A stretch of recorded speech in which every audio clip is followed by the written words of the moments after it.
తినే boring chicken mutton fish అయినా ఈసారి కొంచెం డిఫరెంట్ గా నాన్ వెజ్ ట్రై చేద్దాం. అదేనండి ఎండు చేపలు కోడిగుడ్డు పులుసు. ఇది డిఫరెంట్ ఏం కాదు, మన పెద్దవాళ్ళకి చాలా తెలుసు. బట్ ఈ కాలం వాళ్ళకి కొంచెం టైం పడుతుంది. చూడడానికి చాలా సింపుల్ గా ఉంటుంది, బట్ టేస్ట్ మాత్రం సూపర్ గా ఉంటుంది. ఈ మెథడ్ లో చెయ్యండి, అసలు చేశారు అన్నది కూడా అనిపించదు. Welcome to Saranya vlogs. Please like, share and subscribe to our channel. మీరిచ్చే ఒక్క లైక్, ఒక్క షేర్, ఒక్క సబ్స్క్రైబ్ బట్ మన ఛానల్ గ్రోత్ కి యూజ్ అవుతుంది. ముందుగా ఒక మట్టి కుండ తీసుకోవాలి అండ్ అందులో మనకి ఎంతైతే ఆయిల్ అవసరం ఉంటుందో అంత ఆయిల్ వేయాలి. అండ్ ఆ ఆయిల్ హీట్ అయిన తర్వాత ఆవాలు, జీలకర్ర అవి ఉంటాయి కదండి, అవన్నీ కూడా మనం కట్ చేసి వేయాలి. ఇక్కడ మనము తాలింపు కోసం ప్రిపేర్ చేసుకున్నాం ఆనియన్స్, కరివేపాకు, టమాటోస్ అండ్ ఎండుమిరపకాయలు తీసుకున్నాం. ఇవి వచ్చేసి హాట్ వాటర్. హాట్ వాటర్ ఎందుకంటున్నారా, మనం ఎండు చేపలు అదేనండి, కొంతమంది నెత్తళ్ళు అంటారు, కొంతమంది ఎండు చేపలు అంటారు. చేపలలో కూడా చాలా రకాలు ఉంటాయి. వాటి పేర్లు అన్నవి మనం త్వరగా ఐడెంటిఫై చేయలేము, కాకపోతే రెగ్యులర్ గా యూజ్ చేసే వాళ్ళకు ఉంటుంది. ఇవి ఎండు చేపలు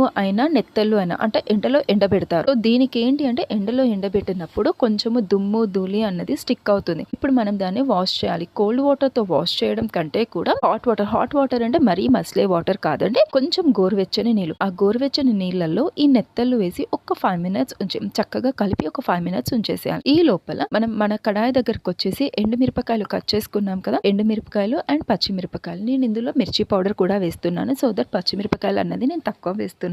అండ్ ఫ్లేవర్ కోసం తెలిసిందే కదా, కరివేపాకు వేసుకోవాలి అండ్ ఆనియన్స్. సో ఆనియన్స్ అయితే చక్కగా ఫ్రై అయిపోవాలండి. ఆనియన్స్ ఎంత బాగా ఫ్రై అయిపోతే ఫ్లేవర్ అంత బాగుంటుంది. అలా అని మరీ ఎక్కువగా ఆనియన్స్ వేసుకోకండి, మీడియం సైజ్ ఒక్క ఆనియన్ అయితే సరిపోతుంది. సో ఈ ఆనియన్స్ ని చక్కగా ఫ్రై చేయాలి. అండ్ మీకు ఈ విషయం తెలుసా, నెత్తలు తినడం వల్ల ఎంత హెల్త్ కి బెనిఫిట్స్ ఉన్నాయో తెలుసా? ఎండు చేపలు చేయబట్టి ఎండు చేపలలో చాలా అంటే చాలా బెనిఫిట్స్ ఉన్నాయి. అవన్నీ ఇప్పుడు మనం ఒక్కొక్కటిగా పెట్టుకుందాం. అండ్ ఇందాక నేను ఏదైతే వాషింగ్ ప్రాసెస్ చూపెట్టానో అది మినిమం 3 నుంచి 4 times వరకు మనం చేయాలండి. ఎందుకంటే ఒకటేసారి అది క్లీన్ అవ్వదు. ఎందుకంటే ఎండ పెడతాము చేపల్ని కాబట్టి ఆ దుమ్ము అన్నది తన స్కిన్ కి మొత్తము టచ్ అయి ఉంటుంది. అదంతా కూడా హాట్ వాటర్ లో సాల్ట్ వేసి హాట్ వాటర్ లో పెట్టినప్పుడు అది ఈజీగా రిమూవ్ అవుతుంది. మనమేం ఎక్స్టర్నల్ ఫోర్స్ పెట్టాల్సిన అవసరం లేదు. దీని ప్రాసెస్ ఒక 3 నుంచి 4 times మనం చేసామనుకోండి, ఈజీ అయిపోతుంది. మనము పచ్చి చేపలు తినడం కంటే కూడా ఎండు చేపలు తినడం వల్ల 5 అద్భుత ప్రయోగాలు ఉన్నాయి. అదేనండి హెల్త్ బెనిఫిట్స్ 5 ఉన్నాయి. అవి ఏంటి అంటే, ఇక్కడ నేను ఆనియన్స్ త్వరగా ఫ్రై అవ్వడానికి నేను సాల్ట్ వేసుకున్నాను. అండ్ నెక్స్ట్ వచ్చేసి అల్లం వెల్లుల్లి పేస్ట్ కూడా వేసుకున్నాను. ఇదంతా కూడా పచ్చివాసన పోయేదాకా చక్కగా కుక్ అవ్వాలి. నార్మల్ ఫిష్ వండేటప్పుడు కంటే ఎండు చేపలు వండేటప్పుడు స్మెల్ ఎక్కువగా వస్తుంది అని చెప్పి ఎక్కువ మంది దీన్ని వండరు. కానీ ఈ ప్రాసెస్ లో మీరు చేశారనుకోండి, అసలు స్మెల్ అన్నదే రాదు. పచ్చి చేపలు తినడం కంటే కూడా ఎండు చేపలు తినడం వల్ల ఆరోగ్యానికి చాలా ప్రయోజనాలు ఉన్నాయి. ఎండకి ఎండిపోవడం వల్ల ఎండు చేపలలో ఆరోగ్యకరమైన కొవ్వు ఆమ్లాలు పుష్కలంగా ఉంటాయి. సో ఇవి మనం తినడం వల్ల గుండె ఆరోగ్యానికి చాలా మంచిది. ఎండు చేపల్లో ఉండే మాంసకృతులు కండరాలకి చాలా బలాన్ని అందిస్తాయి. అవి బలంగా పెరగడానికి ఉపయోగపడతాయి. ఎండు చేపల్లో ఉండే భాస్వరం కారణంగా మన ఎముకలు, దంతాలు దృఢంగా మారుతాయి మరియు కీళ్ళ నొప్పులు తగ్గించడంలో కూడా ఇది ఉపయోగపడుతుంది. ఎండు చేపల్లో ఉండే విటమిన్ బి మెదడు చురుకుగా పనిచేయడంలో సహాయం చేస్తుంది మరియు శరీరానికి రోగ నిరోధక శక్తిని కూడా పెంచుతుంది. ఇక్కడ చూడండి, నేను కోడిగుడ్డు నెత్తల పులుసు అని చెప్పాను. సో అందుకోసం అని చెప్పేసి నేను చింతపండుని వేడి నీళ్ళలో నానబెట్టాను. సో దట్ మనం గట్టిగా పిసకాల్సిన అవసరం లేదు. అండ్ ఇక్కడ చూడండి, అది నాకు కంప్లీట్ గా ఆనియన్స్ అనేవి కుక్ అయిపోయింది. సో ఈ టైంలో మనము టమాటోస్ వేసుకొని చక్కగా కలిపేసుకోవాలి. అండ్ టమాటోస్ కూడా చాలా అంటే మెత్తగా కుక్ అవ్వాలి. అండ్ ఎప్పుడే కానీ మనము చింతపండు వేసేటప్పుడు అట్లీస్ట్ ఒక్కటైనా సరే మీడియం సైజు టమాటో వేసి మీరు చింతపండు పులుసు ఎందులోనైనా పర్వాలేదండి, పప్పుచారులో కానీ లేకపోతే చేపల పులుసులో కానీ, ఇలా నాన్ వెజ్ నెత్తళ్ళ పులుసులో కానీ, గుడ్డు పులుసులో కానీ, లేకపోతే ఇంకే పులుసులోనైనా సరే మనం చింతపండు పులుసు చేసేటప్పుడు అందులో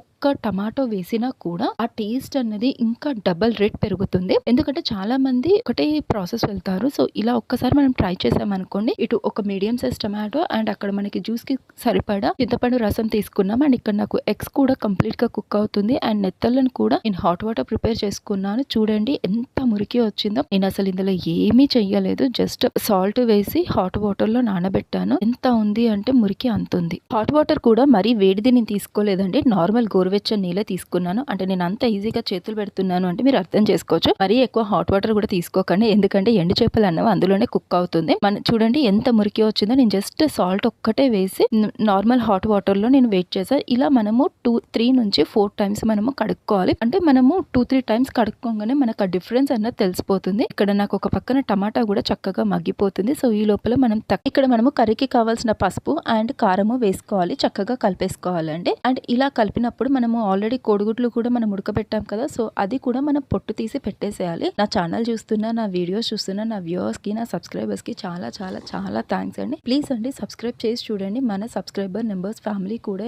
ఇంక్రీజ్ అవ్వాలి కదా. మన ఛానల్ ఇంక్రీజ్ అవుతే, గ్రోత్ అవుతే నాకు హ్యాపీగా ఉంటుంది కదా. ఇలాంటి ఇంకా మంచి మంచి రెసిపీస్, ఇంట్రెస్టింగ్ రెసిపీస్ అండ్ ఎలాంటి టఫ్ రెసిపీస్ అయినా సరే మన ఇంట్లో ఉండే ఇంగ్రీడియంట్స్ తోటేనే సూపర్ పర్ఫెక్ట్ గా ఎలా చేయాలి అన్నది కూడా నేను మీకు ప్రతిసారి క్లియర్ గా చెప్తాను. అండ్ మనం ఏవైతే కర్రీస్ కానీ తింటున్నామో అందులో ఉండే పోషకాలు, విలువలు అన్నీ కూడా నేను క్లియర్ గా ఎక్స్ప్లెయిన్ చేస్తున్నాను. సో దట్ ఏంటి అంటే కొన్ని మనం ఇష్టపడము తినడానికి, బట్ వాటిలో ఉన్న ఇంపార్టెన్స్, మనకి అవసరమైన హెల్త్ బెనిఫిట్స్ ఉన్నాయి అంటే at least weekly once or if not like 15 days కి ట్వైస్ ఆర్ లేకపోతే మంత్లీ ట్వైస్ అన్నా మనం తింటాము. సో దట్ మన బాడీ అన్నది కూడా ఏదైతే బాడీ ఎక్స్పెక్ట్ చేస్తుందో అది రావడానికి యూజ్ అవుతుంది. చూడండి, నేను నెత్తళ్ళని ఇలా గోరువెచ్చని నీటిలో 3 నుంచి 4 times వరకు నీట్ గా కడుక్కున్నాను. అండ్ ఇంకొక కడాయిలో ఫస్ట్ నెత్తళ్ళకి మనం చేయాల్సింది ఏంటి అంటే వాటిని ఆయిల్ లో ఫ్రై చేయాలి. అలాగే పచ్చి నెత్తళ్ళు కూరలో కానీ పులుసులో కానీ వేయొద్దు. మనం ఆయిల్ లో ఫ్రై చేసి ఆ తర్వాత ఆ ఫ్రై చేసిన నెత్తళ్ళని మనం పులుసులలో వేసామనుకోండి, ఆ టేస్ట్ మాత్రం సూపర్ గా ఉంటుంది. ఇక్కడ చూడండి, నెత్తళ్ళని నేను ఫ్రై చేస్తున్నాను. మనకి ఎంతైతే ఆయిల్ అవసరం ఉంటుందో అంత ఆయిలే పెట్టండి. మరి ఈ డీప్ ఫ్రై అవసరం లేదు. 1 spoon ఆయిల్ వేసి అందులో మనము ఫ్రై చేసినా అయిపోతుంది. సో స్టార్టింగ్ మనం నెత్తళ్ళని ఫ్రై చేసి తర్వాత అదే ఆయిల్ లో మనం కర్రీ ప్రాసెస్ చేసినా అయిపోతుంది. కానీ ఇక్కడ నేను అటు కర్రీ ప్రాసెస్ అండ్ ఇటు నెత్తళ్ళ ప్రాసెస్ అన్నది చేస్తున్నాను. చూడండి, నెత్తళ్ళు అన్నది కంప్లీట్ గా ఇలా ఫ్రై అవ్వాలి. అసలు పచ్చి వాసన అన్నదే ఉండదు. ఇలా మీరు ఫ్రై చేశారు అనుకోండి, నెత్తళ్ళకి అసలు మీరు నాన్ వెజ్ వండారు అన్నది కూడా ఉండదండి. అంత స్మెల్ అన్నదే ఉండదు. సో నేను నెత్తళ్ళని తీసి పక్కకు పెట్టాను. అండ్ అదే దాంట్లో కోడిగుడ్లు ఉంటుంది కదా, సో కోడిగుడ్లు కూడా ప్లెయినేనండి. ఇందులో సాల్ట్, పసుపు, కారం ఏది వేయలేదు. అది కూడా వేసి నేను చక్కగా ఫ్రై చేసుకుంటున్నాను. ఎగ్స్ లో ఉండే పోషకాల గురించి అయితే మనం చెప్పాల్సిన అవసరం లేదు. చిన్న పిల్లల నుంచి పెద్ద వాళ్ళ దాకా ఇన్ కేస్ మనకి హెల్త్ బాగా లేకపోయినా కూడా మెయిన్ గా ప్రిఫర్ చేసేది ఎగ్సే. అది కూడా మనం బాయిల్డ్ ఎగ్స్. మీకు ఈ విషయం తెలుసా? ఆమ్లెట్ తినడం కంటే కూడా బాయిల్డ్ ఎగ్స్ తినడం చాలా మంచిది. అండ్ ఇక్కడ చూడండి, నేను చింతపండు పులుసు కూడా వేసుకున్నాను. సో దట్ ఏంటి అంటే మనకు ఉల్లిపాయలు, టమాటా అన్నది చక్కగా కుక్ అయిపోయింది. నేను చింతపండు పులుసు అన్నది కూడా వేసుకున్నాను. మనం నెత్తళ్ళని ఫ్రై చేసుకున్నాము, ఎగ్స్ ని కూడా ఫ్రై చేసుకున్నాం. ఈ పులుసు అన్నది చిన్న పొంగు రాగానే, అంటే ఫస్ట్ పొంగు రాగానే మనం ఫ్రై చేసి పెట్టుకున్న నెత్తళ్ళు ఉన్నాయి కదా, అవన్నీ కూడా మనం వేసేసుకోవాలి అండి. బాలింతలకు ఎండు చేపలు పోషక ఆహారంగా ఉపయోగపడుతుంది. ఇందులో ఉన్న calcium, protein, omega 3 fatty acids వల్ల పాల ఉత్పత్తిని పెంచుతుంది. ఇన్ని బెనిఫిట్స్ ఉన్నా కూడా ఇంకొక ఇంపార్టెంట్ పాయింట్ అయితే చెప్పాలి. ఉప్పు అధికంగా ఉండటం వల్ల రక్తపోటు కానీ బీపీ కానీ ఉన్న వాళ్ళు కొంచెం లిమిట్ గా చూసుకొని తింటే మంచిది. ఇక్కడ చూడండి, చింతపండు పులుసు మరిగింది అండ్ నేను నెత్తళ్ళు అని కోడిగుడ్లు కూడా వేసాను. సో ఇక్కడ మనకి పులుసు ఎంత వరకు రావాలి అన్నది చూసుకోండి. కొంతమందికి చిక్కగా ఉంటే బాగుంటుంది, కొంతమంది వాటరీ లాగా ఉంటే బాగుంటుంది. ఇలా చూడండి, మనకు పొంగు అన్నది వస్తుంది. ఇలాంటి పొంగులో ఒక్క సీక్రెట్ పౌడర్ మనం వేయాలి. ఇంట్లో ప్రిపేర్ చేసుకున్న గరం మసాలా వేసాము. అండ్ నెక్స్ట్ వచ్చేసి మనం ఇంట్లో ప్రిపేర్ చేసుకున్న జీలకర్ర మెంతుల పొడి అండి. ఏ పులుసులో అయినా సరే చింతపండు పులుసు ఉన్నది అంటే ఇంట్లో ప్రిపేర్ చేసుకున్న జీలకర్ర మెంతుల పొడి వేసాము అంటే పులుసు టేస్ట్ అదుర్స్ అండి. కాకపోతే ఇక్కడ గుర్తు పెట్టుకోవాల్సిన పాయింట్ ఏంటి అంటే ఎప్పుడు వేయాలి అన్నది. జీలకర్ర మెంతుల పొడి మనం కర్రీ అంతా ప్రిపేర్ అయిన తర్వాత ఇంకొక 2 minutes లో దించేస్తాము అన్న టైంలో వేయాలి. ఆ పొడి వేసిన తర్వాత ఎక్కువసేపు మనం మసలిచ్చామనుకోండి, లైట్ గా చేదు వచ్చే ప్రమాదం కూడా ఉంది. అందుకని చెప్పేసి మన కర్రీ మొత్తం కంప్లీట్ అయిపోయింది. ఇంకొక 2 minutes కుక్ చేసి దించేస్తాము అన్న టైంకి గరం మసాలా వేయాలి. అండ్ ఇది వచ్చేసి జీలకర్ర మెంతుల పొడి వేయాలి. చూడండి, అలా మనకి ఇలా మాట్లాడుతూనే అలా మనకి కోడిగుడ్డు అండ్ నెత్తళ్ళ పులుసు అన్నది ప్రిపేర్ అయిపోయి. చూడండి ఎంత ఎమ్మీగా ఉందో, ఎంత టేస్టీగా ఉంది. ఇది కేవలం అన్నంలోకే కాదండి, చపాతీ, రోటీ, పుల్కా రైస్, జొన్న రొట్టెలు, రాగి సంకట్లో కూడా పర్ఫెక్ట్ గా ఉంటుందండి. ఆ కర్రీ చూడండి ఎంత ఎమ్మీగా, ఎంత టేస్టీగా ఉంది.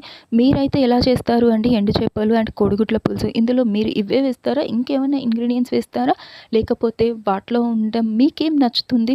వీడియోని చివరి వరకు చూసినందుకు చాలా థ్యాంక్స్. ఇలాంటి వంట వీడియోస్ కోసం మన ఛానల్ని సబ్స్క్రైబ్ చేయండి.